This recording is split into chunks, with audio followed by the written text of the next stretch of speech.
Olá, eu sou o Ricardo Barcelos e hoje eu quero começar e compartilhar com vocês a minha história. Isso aconteceu no final do ano de 2020, início de 2021 e se prolongou até o final de 2022. Foram, na verdade, 4 anos aí de uma jornada que me trouxe até este momento. E esta jornada, logicamente, ela começa com uma história que é: ano passado eu morri. Exatamente. Não foi bem o ano passado, mas foi o ano retrasado, né? Mas eu morri. Efetivamente eu morri. Acontece que todos nós morremos um pouco a cada dia. E morremos de diversas formas. A questão é que nós não percebemos. Exatamente, não percebemos. E por que não percebemos? Porque nós morremos de diversas formas. Primeiro, em sonhos. Muitos de nós sonham que estão morrendo.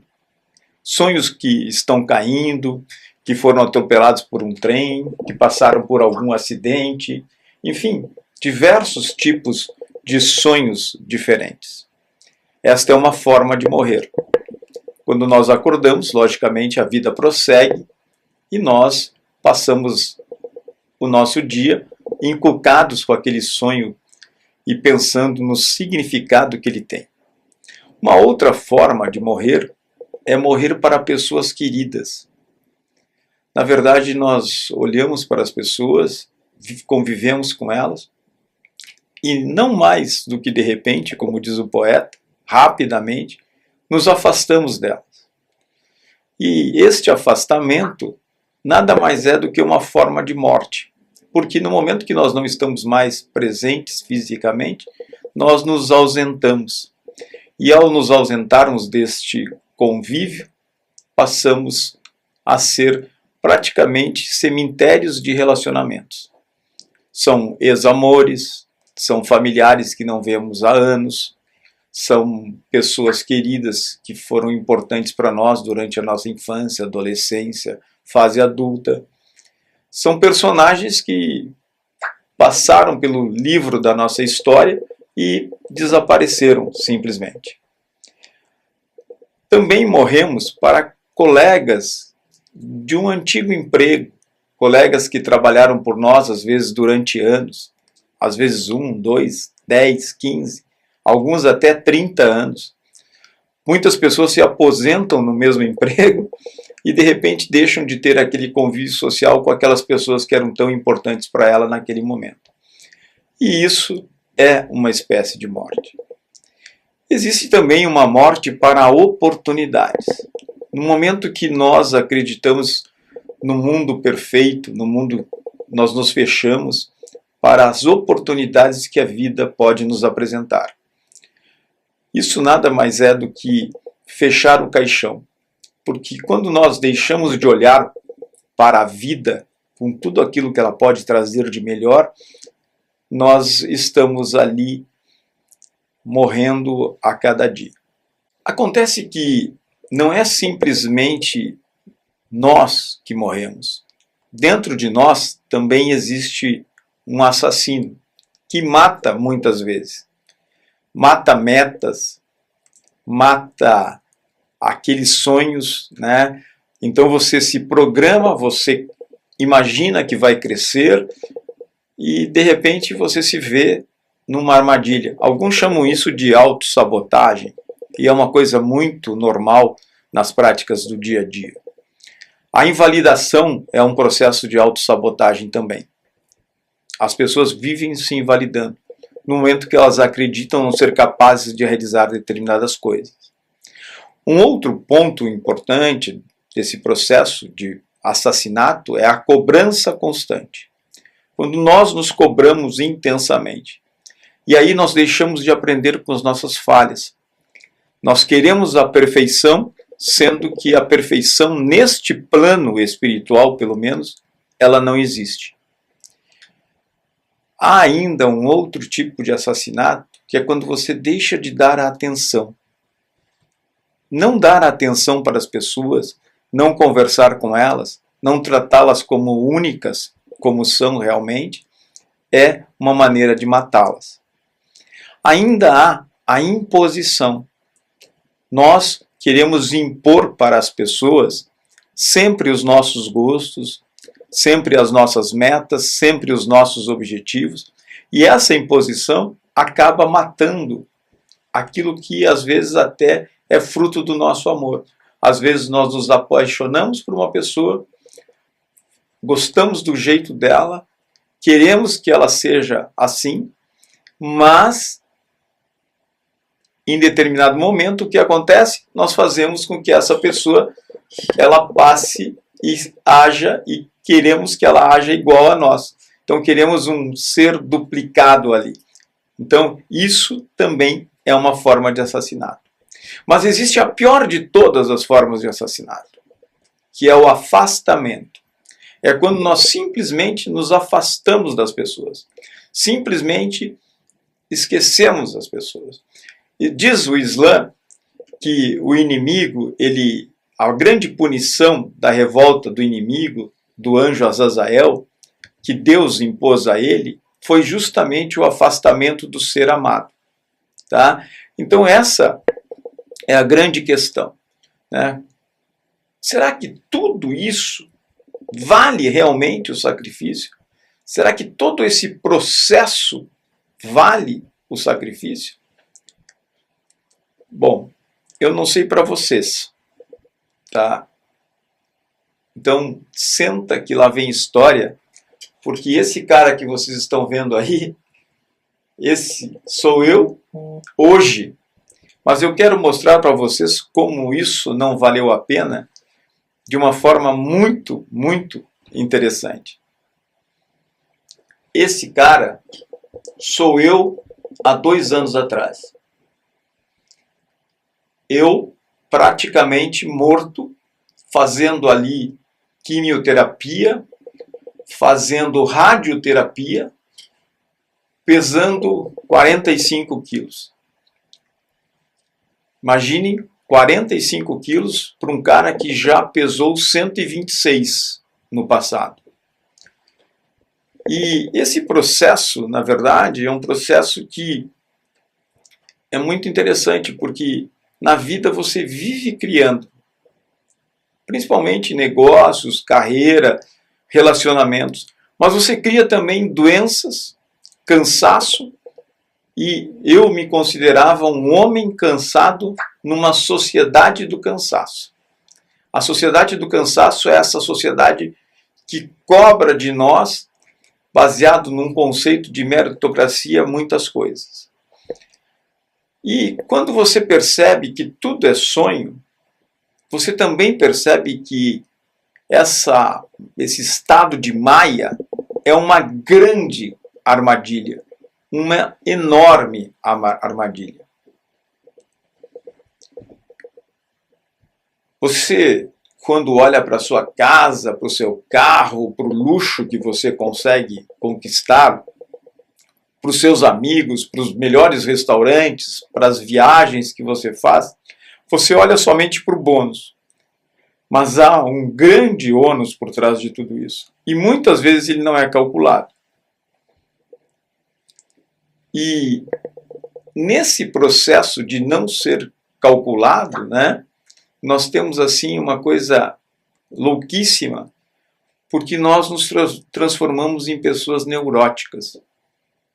Todos nós carregamos neuroses tremendas em consequência de toda esta carga emocional, de todos esses processos que a gente vai vivendo no longo da vida profissional.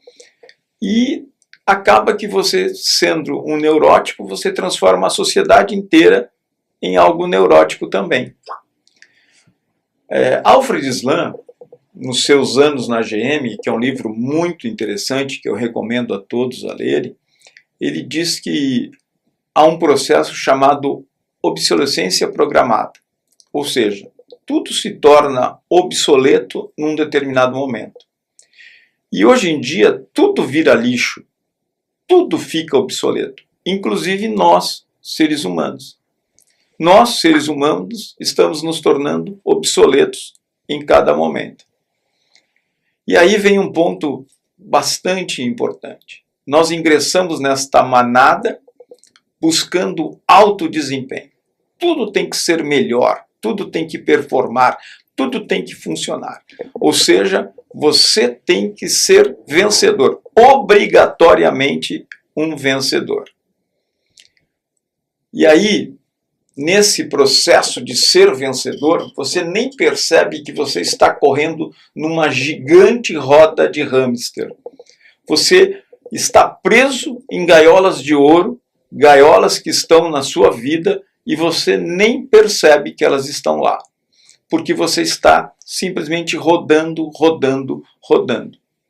Eu, por exemplo, estive em vários lugares do mundo, vários, né? Muitos, desde Índia, China, Japão, África do Sul, Uganda, todos os países da América Latina. E aí eu percebi que eu estive em muitos lugares, mas eu conhecia pouquíssimo desses lugares. Pouquíssimo, tá certo? Porque nós, para crescermos, nós precisamos trabalhar aí num processo que ele está baseado em 2 pontos principais. O caminho da dor ou o caminho do amor. O caminho da dor é muito difícil de ser encontrado? Não. É o mais fácil de ser encontrado. Porque o caminho da dor você não escolhe, você simplesmente mergulha nele. O caminho do amor, sim, o caminho do amor é uma escolha. É uma escolha, é uma seleção, é uma preocupação. Tá certo? Mas nós vivemos um processo bastante intenso de escravidão de nós mesmos, de forma assim intensa, porque buscamos a todo momento validação. Buscamos, através da validação, às vezes submissão, porque nós nos submetemos a pensamentos dos outros, pensando que estamos validando aquilo que nós somos. Há o medo, que é um outro ponto importante, que nos leva até a paralisia. Mas o medo de não ser aceito, que é consequência da validação, talvez seja o pior dos medos. Quando nós juntamos esses 4 pontos, nós nos sentimos frustrados. E aí vem uma coisa importante, uma coerção social que exige que você seja bem-sucedido, que você esteja entre os melhores, que você tenha a sua vida como algo assim de vencedor. Porque tudo vai ficar bem. Há um excesso de positivismo. Você acredita que tudo vai ficar bem. Mas esse bem, ele acontece de que maneira? De que forma tudo isso vem? E assim, algumas perguntas precisam ser respondidas. A nossa vida não é a qualidade da resposta que você dá, mas sim a qualidade das perguntas que você faz. Fazer perguntas certas, fazer perguntas corretas, pode nos levar a um grande desenvolvimento e uma grande reflexão. Porque as respostas, elas podem ser múltiplas. Não de múltipla escolha, mas múltiplas mesmo. Tá certo? Porque a grande coisa que a gente aprende com o passar dos anos é que não existe certo ou errado. Existem escolhas. E essas escolhas, elas são feitas em determinados momentos devido a muitos cenários. A primeira coisa que deve ser respondida é: o que eu realmente desejo? O que eu quero? Mais do que isso, esse desejo tem valor ou tem preço? Por exemplo, ser uma pessoa melhor tem um valor enorme. Agora, se eu desejo ter um carro, é uma mera questão de preço. É uma mera questão de pagar por aquele objeto. Quando você entra numa sociedade onde as coisas têm mais valor do que elas realmente têm, ou melhor, as coisas deveriam simplesmente ter preço. Elas não deveriam ter valor. As pessoas, sim, têm que ter valor. O valor está naquilo que você é, na forma como você se comporta, na forma como você encara a vida, na forma como você trabalha os seus desejos. E o mais importante, o que eu preciso para ser livre? Muitos dirão que no mundo capitalista é dinheiro que te faz livre. E eu te diria que não. O que te faz livre, na verdade, é você aceitar quem você é verdadeiramente. Não aquilo que a sociedade quer de você, não aquilo que a sociedade te cobra, não aquilo que os teus amigos te cobram, a tua esposa, a tua namorada, enfim, os teus filhos te cobram.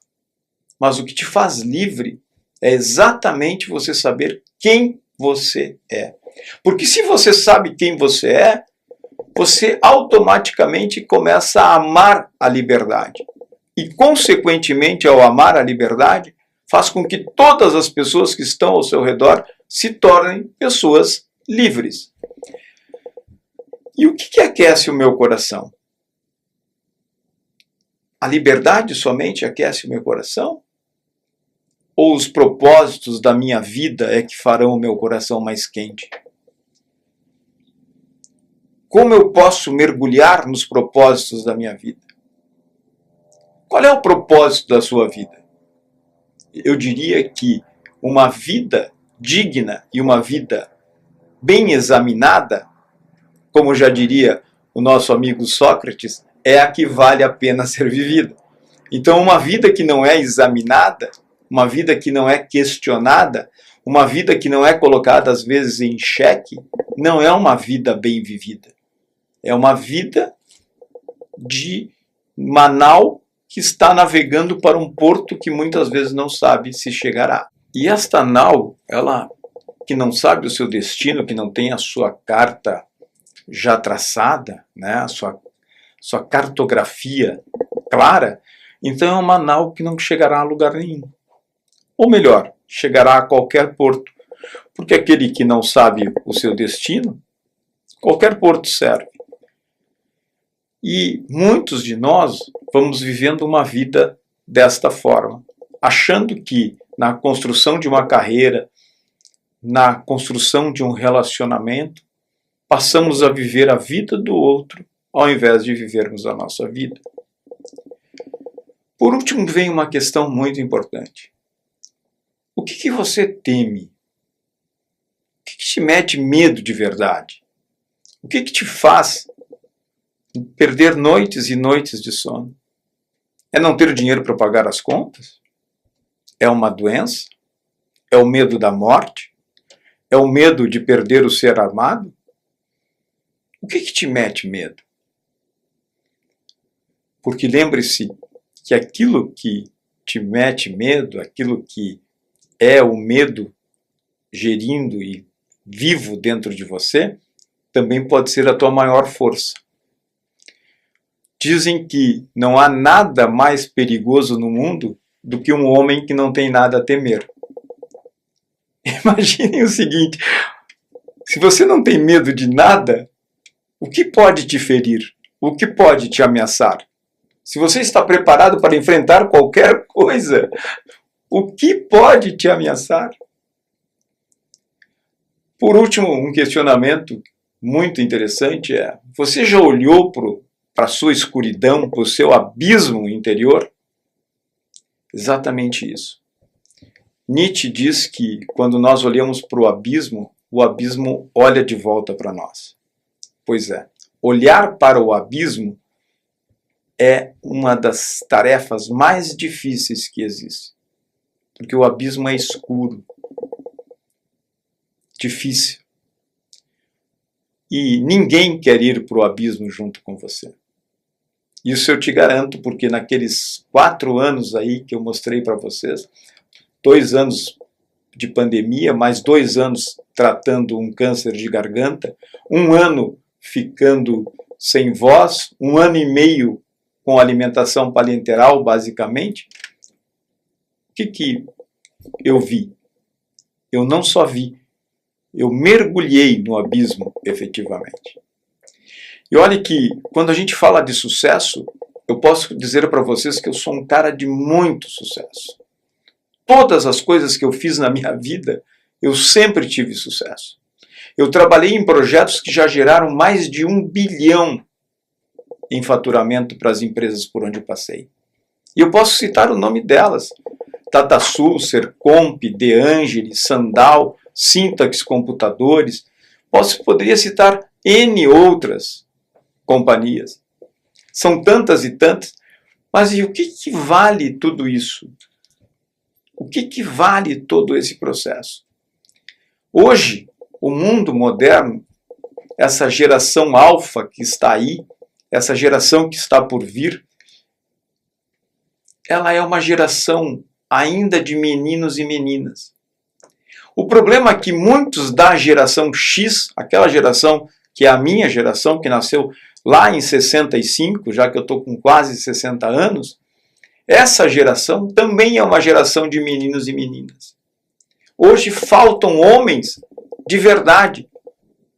Há um comportamento na sociedade extremamente infantilizado. Dizem que o que difere as crianças dos adultos é só o tamanho dos brinquedos. Por isso que a gente vê tanto na internet adultos com brinquedos novos mostrando brinquedos novos. O grande ponto de tudo isso é a necessidade de nos posicionarmos enquanto seres humanos. Nesse caminho de posicionamento não existe exceção. Ou você assume controle da sua vida, ou você acaba sendo posicionado. Ou você efetivamente se coloca onde você gostaria de estar, ou alguém te coloca onde você gostaria de estar. Um outro ponto que eu aprendi neste mergulho do abismo foi que, usando uma velha lenda Sioux, né, dos índios Sioux americanos, onde o chefe é questionado por um jovem aprendiz que pergunta a ele: chefe, eu tenho 2 lobos vivendo dentro de mim. Um lobo branco, que significa o bem, e um lobo negro, que significa o mal. Esses 2 lobos vivem lutando. Enfim, qual dos 2, chefe, vai vencer? A resposta tradicional, a resposta mística dessa pergunta seria aquele que você alimentar mais. Mas eu diria que hoje existe um lobo muito mais perigoso do que o lobo branco ou do que o lobo negro, né? Porque o negro representa o mal. Que é o híbrido, que é o lobo cinza, que é a mistura dos 2. Esse lobo é altamente perigoso porque ele às vezes não te deixa posicionar-se, não te faz com que você se posicione. Por isso que eu quero te fazer um convite agora. Eu estou lançando, nesse momento, um movimento chamado Anarquismo Empreendedor, onde eu, através de 13 módulos, eu vou compartilhar com vocês um assunto que é justamente esta transformação que você pode ter através do anarquismo empreendedor. Então, primeiro, eu vou falar o que é anarquismo empreendedor. Segundo, a linha tênue entre a liberdade e a escravidão. O valor dos erros, a importância de errarmos, o propósito de cada um e os propósitos coletivos. O que é mais importante? O individual ou o coletivo? Você é empreendedor ou empresário? Existe uma diferença bastante grande. Talvez alguns não saibam. O que me faz escravo? Quem me manipula e quem pode me libertar? Princípios e valores não têm preço. Tenho humildade de reconhecer o poder dos outros ou o poder no outro? Foco e determinação fazem a diferença ou não? O que é mais importante? Talento ou foco e determinação? Quantos homens são necessários para mudar o mundo, para transformar o mundo? Alguns dirão que são milhares. A gente vai descobrir que não é bem assim. Fundos de investimento querem te libertar ou te escravizar? Você já pensou nisso? Você que é dono de startup, por exemplo, você já pensou a verdadeira, ou já refletiu sobre a verdadeira intenção do fundo de investimento? Os primeiros passos para a liberdade e, por último, da escravidão para a liberdade total, uma escolha simples. Bom, como eu falei, ano passado eu morri, mas esse ano eu não morro mesmo.